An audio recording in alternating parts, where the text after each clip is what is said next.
Check out my last video on an overview of composition for macro. Also, download a free PDF outline on my website, theaquaticeye.com. I'm going to move pretty fast here, but I want to show a few examples of composition regarding the background. Remember, some photographers shooting macro won't even look at a subject unless they can find a good background. The background is a very important part of the image. And remember, in macro we generally use a low ISO, a fast shutter speed, and keep our strobe power at TTL, so we don't have too many other things to deal with. Now, it's great if we can find a good background. Here's an example of a squid with a non-distracting background. Open water, empty. We can focus right on the squid, keep our aperture small to try to expand our depth of field, focus on exactly on the plane of what we want, in this case the eye, point our strobe straight ahead for diffuse illumination. Here's another example of a goby with a non-distracting open water background. Remember, sometimes our very small aperture and fast shutter speed can make an open water background look dark or even black. Still non-distracting, and the subject pops out at us.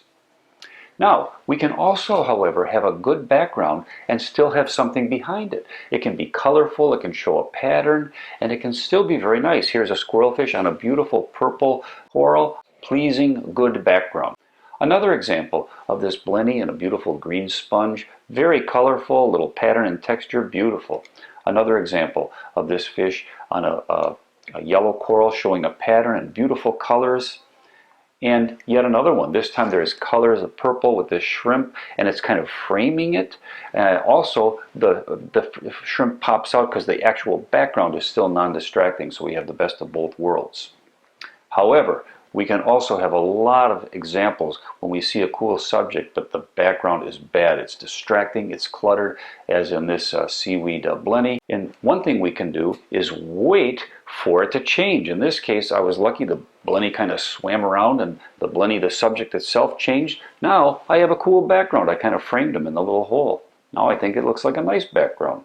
Here we have a distracting background. I'm above this feather duster shooting down. Well, I can change this background by changing my camera position. It was kind of on a ledge. I got down and shot up. Now it's a much nicer background, an open water, dark, non-distracting background. The feather duster pops out at us.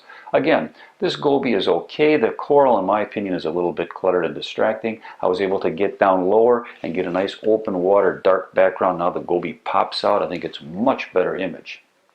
Okay, another way we can change it is to not change the position of ourselves or our camera, but move closer, our proximity. We can fill the frame. This changes the composition a little. This is the same picture of the feather duster I showed, and instead of getting lower and shooting up, I just got very close, filled the frame with it, and it's another cool shot. A little different composition now, but no distracting background. Another example of dealing with the distracting background, this frogfish on a muck dive in the Blue Heron Bridge. It was on the seabed. I couldn't eliminate the seafloor, but I got real close. I filled the frame. So I eliminated the distracting background by filling the frame with its face. Now here we have kind of a distracting background, and I made it less visible by opening up my aperture, minimizing my depth of field and blurring everything but the small plane of focus. Here I focus right on the plane of the subject's eyes, and it pops out. It's nice and clear, and all that distracting background is kind of blurred, even a little colorful, and I think it's kind of a cool shot. Another instance, the background was very cluttered and distracting. I opened my aperture to blur it, and now you can still see the colors, but I think they even add to the image because they're blurred, and the goby itself can still kind of pop out at us. Again, here we have a distracting foreground, but the color was the same as the octopus's eye, so I opened my aperture, focused right on the plane of the octopus's eye, and I kept the blurred, the image in. It was blurred and it was colorful. I think that the color actually adds to the image in this case. So an example of taking a bad background and blurring it by opening your aperture and focusing on just what you want to show up. And one last way of minimizing a distracted background is to not illuminate it as much. Here again, I use that good old strobe position where I put it overhead and aimed it at the camera so that the edge of the cone of light caught the subject but missed the distracting background behind it. And again, it looks like it's a sort of an open water background. There was actually coral back there, but it looks dark because I did not illuminate it. So these are the different ways. If you can find a great background, great, but if not, don't give up. There's ways of dealing with a bad background. This concludes examples of methods of composition for macro photography backgrounds.